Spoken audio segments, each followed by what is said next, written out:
teman-teman semuanya. Kalian udah pada kenal saya belum? Kalau belum, perkenalkan. Nama saya Masita Roningtyas, mahasiswa Ilmu Komunikasi semester 3. Teman-teman lagi pada bosen kan? Mending dengerin podcast yuk. Kalian tahu nggak sih tentang paradigma kritis analisis wacana kritis? Kalau nggak tahu, Masita bakal jelasin deh tentang paradigma kritis analisis wacana kritis. Jadi kalian harus dengerin ya podcast ini.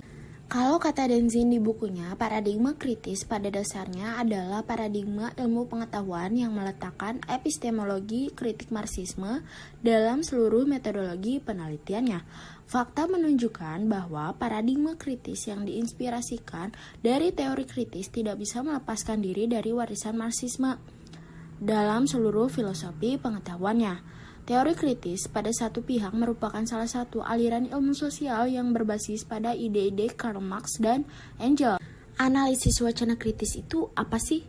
Jadi, saya pernah baca dari jurnal yang ditulis Dewi Kopsoh. Kalau kata Foucault, wacana itu adalah segala bentuk praktik sosial yang dilakuin secara tutur kata atau bisa juga pakai teks. Ada dua cara mengkaji makna atau arti tersembunyi dari si wacana itu. Ada analisis wacana dan analisis wacana kritis. Nah, analisis wacana kritis di sini pengen ngungkapin ideologi atau kekuasaan dari si pembuat wacana yang terkandung di wacana tersebut. Nah, dari situ Norman Vercock sendiri percaya kalau bahasa itu hasil kekuasaan, ya karena dia percaya bahwa bahasa tersebut memiliki suatu ideologi dari pembuat teks. Norman Vercock sendiri ngajuin 3 dimensi untuk mengkaji suatu wacana. 3 dimensi itu ada representasi, relasi, dan identitas. Representasi sendiri itu dibagi lagi ada anak kalimat, kombinasi anak kalimat, dan rangkaian antar kalimat. Saya kasih contoh deh ya dari novel Kesatria Pembawa Kurawa, Narasoma karya Pitoyo Amri. Jadi di novel tersebut, tokoh Narasoma dilabeli dengan kata-kata seseorang yang bimbang.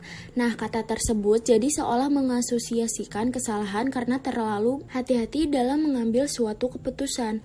Terus kalau dikombinasi anak kalimat, dibagi lagi jadi ada elaborasi, perpanjangan, dan mempertinggi. Nah, saya jelasin yang perpanjangan aja ya. Perpanjangan ini adalah kata hubung yang berfungsi memberi kelanjutan atas anak kalimat yang pertama. Saya kasih contoh perpanjangan yaitu saat Permadi berbicara, lalu apa yang terjadi dengan Romo Prabu Kakang? Petruk menjawab, Bendoro Prabu sempat meminta maaf kepada Bentara Yamadipati. Tetapi belum selesai beliau berkata, tiba tubuhnya telah lunglai dan rebah ke tanah. Juga sang Dewi Madrim. Nah, di situ perpanjangan anak kalimat pakai kata hubung tetapi karena melanjutkan anak kalimat sebelumnya. Jadi makna kalimat tersebut adalah jasad dari Prabu Pandu Dewanata dan Dewi Madrim udah lemas, padahal arwah Prabu Pandu belum selesai meminta maaf ke Betara Yamadipati.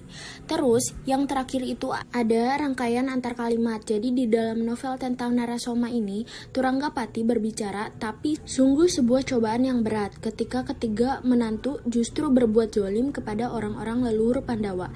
Dan kebetulan Raden Nakula dan Raden Sadewa adalah adik sepupu panjenengan sendiri.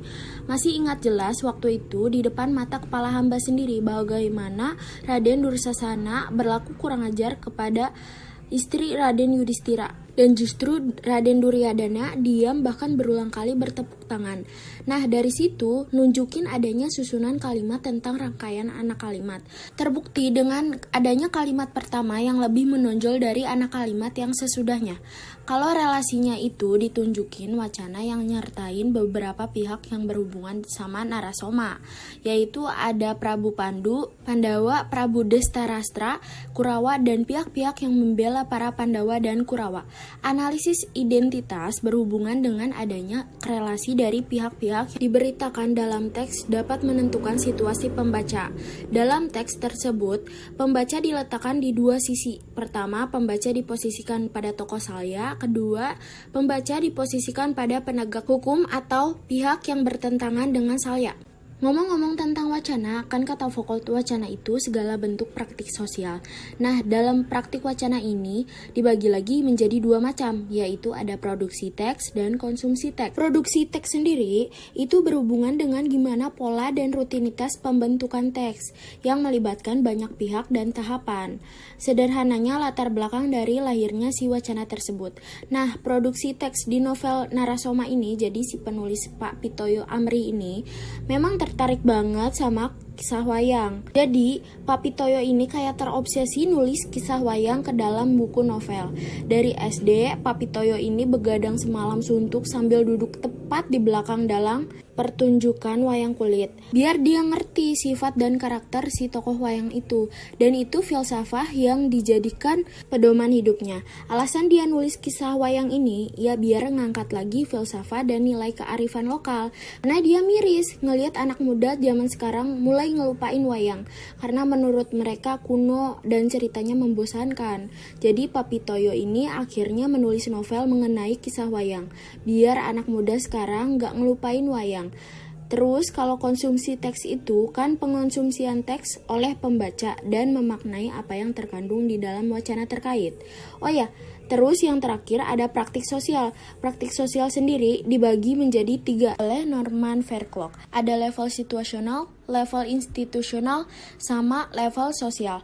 Level situasional itu teks diproduksi dalam suatu kondisi yang khas dan unik sebagai tindakan untuk merespon situasi atau konteks sosial tertentu. Lalu ada level institusional. Itu adalah pengaruh institusi atau organisasi dalam produksi wacana, bisa juga dalam diri penulis, juga kekuatan eksternal di luar penulis. Lalu yang terakhir, level sosial. Dalam level sosial, teks dibedah dengan dunia nyata oleh karena pengaruh dari faktor sosial yang sangat berpengaruh terhadap wacana yang muncul. Nah, buat kalian yang dengerin sampai habis, makasih banget loh udah dengerin dan semoga bermanfaat ya podcastnya. Saya pamit dulu. Terima kasih.